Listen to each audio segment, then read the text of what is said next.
मित्रांनो आज 61 पट्टा देशमुख पट्टा माळशिरस हिंद केसरीचं मैदान पार पडत आहे आणि या मैदानाच्या गट क्रमांक 16 मध्ये मित्रांनो सुंदर असा आज आपल्याला पळताना दिसलं ते म्हणजे या बैलगाडी शर्यत क्षेत्रातील देव रुस्तम हिंद केसरी बकासूर आणि मल्हार ही गाडी गट क्रमांक 16 मध्ये गटपास झाली.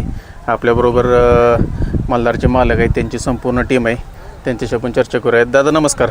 नमस्ते. काय सांगाल आज कशा पद्धतीचं आज हिंद केसरीचं मैदान आहे, बकासूर बरोबर पायरा किंवा नियोजन कसं झालं होतं आज? नाहीतर एकतर मी नशीबच मानतो मी की मामांचा मला अचानक काल आला फोन 10:30 वाजता सकाळी. म्हणले पळायचं का, आणि आमचा रमेश शेठ म्हणजे नियोजनाचा बादशाह, मग त्याला पण फोन आला. ते म्हणले गाडी कशी पळल, तर मग ते हे पण बोलला की काय नाही राहुल गोरेंनी ह्यांनी, मग ते म्हणले करूया मग नियोजन. मग अचानक झालं 10:30 वाजता मॉर्निंगला सकाळी. म्हणजे पहिला एक दिवस आधी झालाय? हो हो, मॉर्निंगला अचानक झाला. मी दुसऱ्या दिवशी आदतला पाळणार ती हिंद केसरीला गाडी राहिलेली आमची पाखरेची, आणि त्या दिवशी पण कातर खटावला 1 नंबर केला. तीच गाडी उद्या पळणार होती, पण महामांनी म्हणलं देवाच्या गाड्यात पळायला कुणाला नकोय, आणि आपली पण लय इच्छा होती. आणि एक सांगतो की देवावर पळायला नशीब लागतं, पैसे लागत नाहीत बरं का. आज ठाम सांगतो मी, जी मामांना ही दोष देतात ना साप चुकीचं आहे. नशीब लागतं, पैसे लागत नाही. तर जर आपला जर पळत असेल तर 100% आपल्याला फोन येणार म्हणजे येणार, बरोबर का नाही रमेश? आपण कातर खटावमध्ये मुलाखत घेतली त्यावेळेस तुम्हाला एक प्रश्न विचारला, बकासूर सोबत कधी पळणार आहे? तुम्ही सांगितलं माझा खूप प्रयत्न चालू आहे बकासूर सोबत पळायचा, तो योग येत नाही, तो आज योग जुळून आला काय? जर मी फायनलला राहिलो, कंटिन्यू बैल आपला फायनलला राहतो या, जर राहिलो की मी संध्याकाळी जाताना तुम्हाला पण दाखवलं की मी मामाला पहिला बॅनर पाठवत असतो की मी आपल्या ह्यानी नव्हतं पाठवत की मामांनी मला कधीतरी फोन करावा म्हणून, आणि माझ्या स्वप्नात पण नव्हतं की अचानक गाडी पडेल. आम्हाला पण कुणालाच माहिती, गावातल्याला भरपूर आनंद गावातल्यांचा पण की बाबा बकासूर आपल्या गावातला बैल पळतोय. आणि गावकऱ्यांनी पण मला म्हणजे सगळ्या मुलांनी पण भरपूर सपोर्ट दिला, आणि अख्खं गाव त्याच्यासाठी पळतंय. त्याचाच आम्हाला एक आदर वाटतोय की बाबा हा आपल्या बैलामुळं गाव एकत्र झालंय, त्याचं पण मला वाटतंय. आणि मी राहुल गोरे म्हणतो, रमेश असेल, आमचं सुजित ड्रायव्हर असेल, सुजितनी स्वतः गाडी हाणली, सुंदर अशी गाडी त्यांनी हाणली, त्याचं पण मी करतो कौतुक करतो की सुजितनी एवढी मोठी गाडी पहिल्यांदाच त्यांना पण हाणाय भेटली. ती गाडी हाणाय गेल्यात खाली. आता बघा जरा परिचय द्या. माझा बैल महाराष्ट्र पोलीस स्वसंध्या राहुल जाधव आणि पैलवान मिनेश राहुल जाधव डोरलेवाडे या नावाने पळतो, सगळ्यांना माहितीच आहे. पण जास्त करून बैल खालच्या पायऱ्यात पळून 1-2 केलेला आहे, आणि असं नाही की फर्स्ट टाइमच असं झालंय की बैल, आणि एक ही झालंय मन झालंय की बकासूरवर पळालो की वायदी देऊन पळालो, असं नाहीये. जीव तोडून मी गाडा मालक सांगतो की असं नाहीये, खरंच नाही. फक्त मी मनापासून सांगतो चिट्ट्या टाकल्यात मी, मला माहित पण नव्हतं की बाबा बकासूरवर पळायचं, अचानक स्वप्नात पण नव्हतं माझ्या. मला व्हॉट्सअपला मेसेज केले, माझे स्टेटस ठेवलेलं, नियोजन केलं, स्टेटस ठेवलेलं. वायदी किती दिली? 1 रुपया ही वायदी दिली. खरंच नाही, ज्याचा पळतो ना. फोन आलता त्याला ही गाडी कशी पळेल, त्याला म्हणलं आता थोडाफार बकासूरचा वेळ प्यायचे, ह्या बैलाला म्हणलं जाईल तिथं 1-2 मध्ये बैल कंटिन्यू. एकही मैदान आता चालूला 18-19 मैदान कंटिन्यू फायनलला राहणारा बैल आज महाराष्ट्रात एवढाच आहे. सावकार बी टॉपला पळत होता आता चालू, सावकारचे 1-2 वेळा आणि चालूला गाड्या मारलेल्या आहेत. म्हणजे आमचं असं बोलणं झालेलं माझं आणि राहुल आप्पाचं. मग आप्पाचा मला फोन आला, बाबा काय वाटतंय तुला? म्हणलं 100% गाडी पळेल. मग त्याच्यानंतर मग ह्याला म्हणलं फोन करतो, मालक स्वतः मालकाला बोल, कारण की आमचं नियोजन ओपनला पळायचं कसलंच नव्हतं, नियोजन आदतला. कारण आदतलाची जी गाडी पाखरेची मल्हारची गाडी कंटिन्यू फायनलला, एकही मैदान मार खाल्ला. आता बघ पेडगावला बी राहिली गाडी, तेज बराडमध्ये बी आम्ही चांगल्या गाड्या मारत 2 नंबर 1 नंबर झाला, 4 बोटात निकाल झाला. म्हणजे वासराने घेतला पाय आणि 1 नंबर झाला. म्हणजे चालवला त्या गाडीला स्टार बी होता आणि ती गाडी पळती. म्हणून आमचं ओपनचं नियोजन पहिलंच नियोजन, पण आज महाराष्ट्रातल्या 1 नंबरच्या बैलावर पहिलं नियोजन ह्या बैलाचं.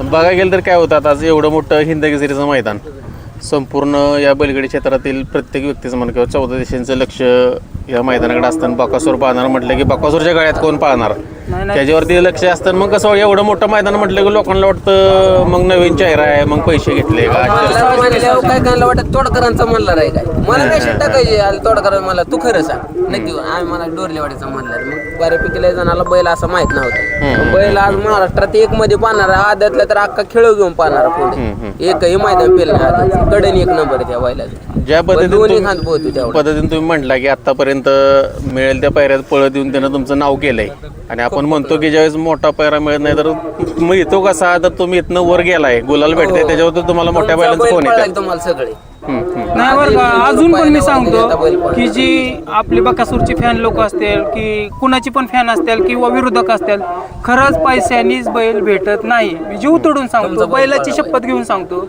तुमचा जर बैल पाळला ना तुम्हाला 100% फुकाट बैल भेटणार.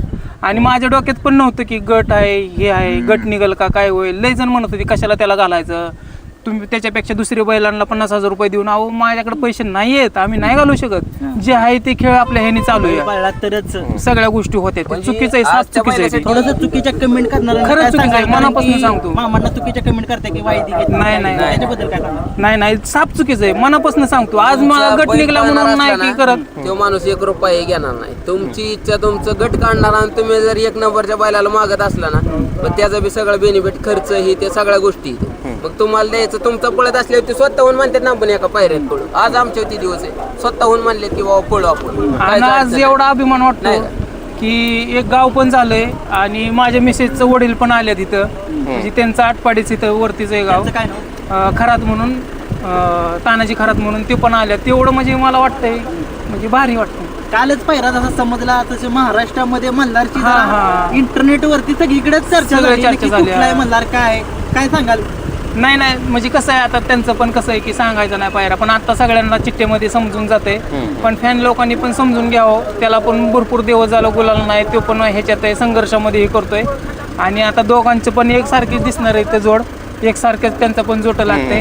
काहीतरी घडल एवढंच फॅन लोकांनी त्या दोघांना आशीर्वाद द्यावा, बस एवढंच बोलतो. आणि अजून पण सांगतो मी, वायदीनी बैल भेटत नाही असं नसतं, बघा गेलं खरंच नसतं. मनापासून सांगतो मी. फक्त मला 3,000 रुपयात बैल दिलाय, ती पण 2 चिठ्ठ्या टाकल्यात. तुम्हाला मोबाईल पण दाखवतो मी, राहुल गोरेंला हे केलेलं. लोकांना थोडंसं काय होतं, आता प्रत्येकाची कुठेतरी एक इच्छा असते की बकासूरवर पळावं. आता आज आपला बैल पळालाय म्हणजे अंधारातला थोडक्यात अंधारातला बैल उजेडात काढायचा बकासूर. बरोबर 1 रुपया नाही घ्या. मग एखाद्याचं म्हणणं काय अंधारातला आहे म्हणले 100% पैशावर देणार, असा भ्रम आहे आज महाराष्ट्रात. नाही साफ चुकीचं आहे. आणि गाडी पण चांगली पडली.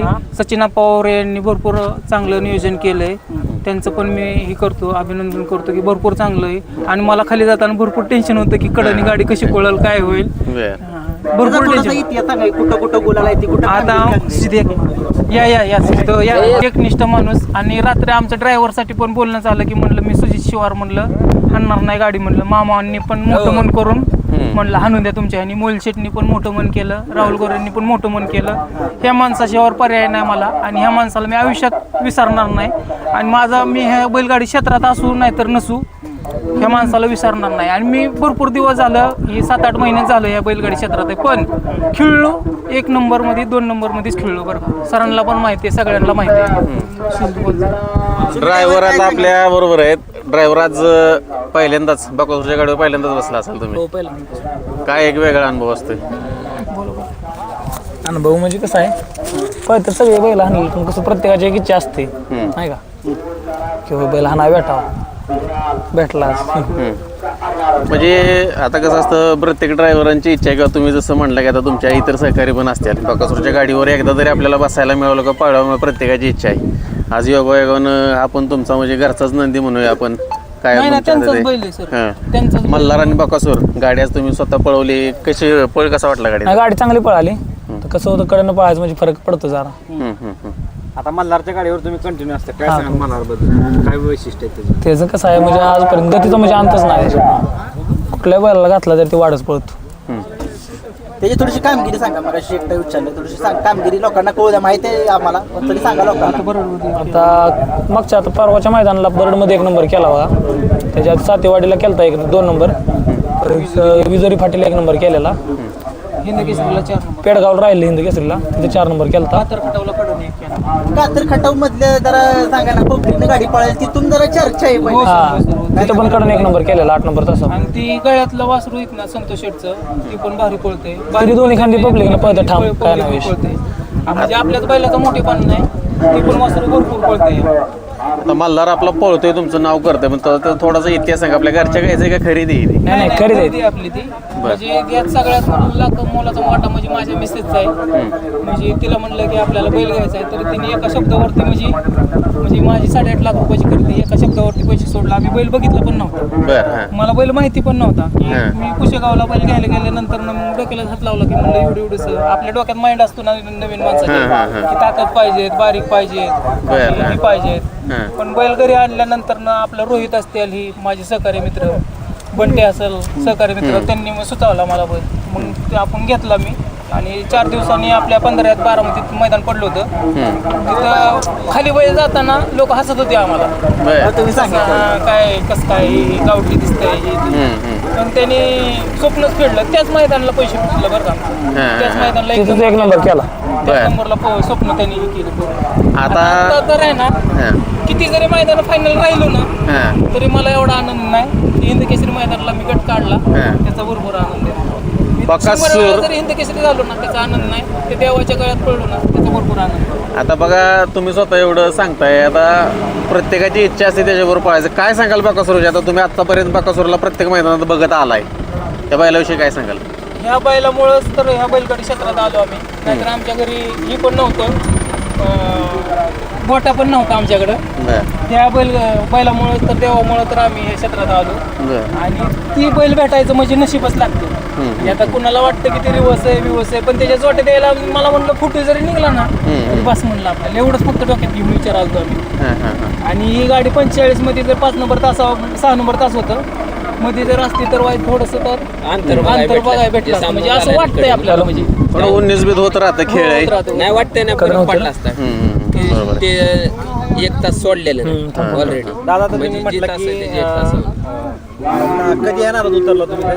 मी 8 महिने झालं ह्या नादात आहे. 8 महिने झालं, पण कंटिन्यू माझ्या फायनल. मला वाटतं एकदाच मार खाल्ला असेल अमरापूर फाटीवरती, बरोबर ना, तिथं क्वार्टरला राहिले. आणि म्हणजे कंटिन्यू एक दोन सरांना पण माहिती आहे. म्हणजे घाटाव गेला ना तर ते तिकडे राजाचा कटनाचा म्हणायचं देव. म्हणजे तुम्हाला घेतल्यापासून त्यानं गुलालच दिला, नाराजच केलं नाही. तरी सांगितलं तुम्ही एक आंबरापूरचा पाठी, पण तिथं क्वार्टर राहिली म्हणजे गुलाल घेतला. 100% बिगर गुलालाचा आलाच नाही. आणि असं पण नाही, वरतीच पडली गाडी 1-2 मध्ये. आणि आता सर मी नाव नाही घेत, फायनलला म्हणा, सीमेला म्हणा, चांगल्या गाड्या मारल्या, पण तरी पण बैल भेटत नाही. मामांना खरंच ट्रोल करू नका, खरंच करू नका. मी आत्तापर्यंत बाईटमध्ये 4-5 वेळा जरी म्हणलं असं, खरंच ट्रोल करू नका त्या माणसाला. जर त्यांना जर बैल द्यायचा असेल तर ती 100% शोधतात. आणि फॅन्स लोकांना सांगतो की ती टॉपचा पायऱ्या करण्याचा खरोखर आटोकाट प्रयत्न करतात. मला बैल भेटला म्हणून नाही, जर आपला जर बैल जर पळत असेल तर 100% त्यांना हे केलं पाहिजे. दादा आता तुम्ही म्हटलं की आता या क्षेत्रात माणसं म्हणजे भरपूर उतरतात, यश अपयश येत राहतं, पण तुम्ही या क्षेत्रात आत्ता लवकर म्हणजे थोडे 8 महिने झाले आला असतात, पण आनंदी भेटला आणि तुमचं म्हणजे काय आयुष्यात वेगळंच एक वळण लागले. काय सांगाल? कारण गुलाल भेटणं इतका अवघड आहे या क्षेत्रात की तुम्ही बघताय आता की खूप क्षेत्रात येत आहेत जात आहेत, म्हणजे कॉम्पिटिशन चालू आहे, पण नंदी तुम्हाला हा एकदम लकी लागला थोडक्यात. ही क्षेत्र कसं आहे माहिती आहे का, जर हे अभ्यास केला तर लय चांगलं आहे. आणि जर तुमचा गुलाल जर झाला तर आनंदाने हुरळून नाही गेलं पाहिजे. आणि ह्याच्यात हार पण पचवता आले पाहिजे आपल्याला, एक सांगतो मी. आणि ह्याचा जर अभ्यास जर जमला ना तोच राहू शकतो. असं नसतं की शेठ लोकांचीच बैल पळतात, गरीबाची पण पहिलं पळू शकते आता, असं नसतं. आणि ज्याचा बैल आहे ना, जो पळतो ना, तो अंधारात कधीच राहू शकत नाही, कधीच राहू शकत नाही. खरं सांगतो मी सर. आणि मामांना अजून पण सांगतो, तुम्ही थंबनेल ठेवले पाहिजे की मामाला खरं ट्रोल करू नका. खरंच मनापासून सांगतो मी, मामाला ट्रोल करू नका. 1 नंबर माणूस आहेत. मोहिल शेठ असतील, गोरे असतील, आपलं यांनी आपलं पायरा घडवून आणला यांनी. म्हणजे ह्याच्यामुळेच म्हणजे कुठनं जरी आला ना, कोण गावात ह्याला येतो पाहिला, कुठल्या पण मोठ्या बैलांचं कुणाला पण विचारा, रमेश म्हणून ह्याला येत असतो. आणि अजून पण सांगतो मामाला, खरंच मनापासून ट्रोल करू नका. खरंच सांगतो मनापासून. नक्कीच. आता खूप साऱ्या शुभेच्छा असतील तुम्हाला. आज तुमच्या मनातली इच्छा थोडक्यात पूर्ण झाली, आणि अजून तुमची इच्छा काय असेल ती आज तुमच्या मनात पूर्ण झाली. तुम्हाला शुभेच्छा असेल. धन्यवाद.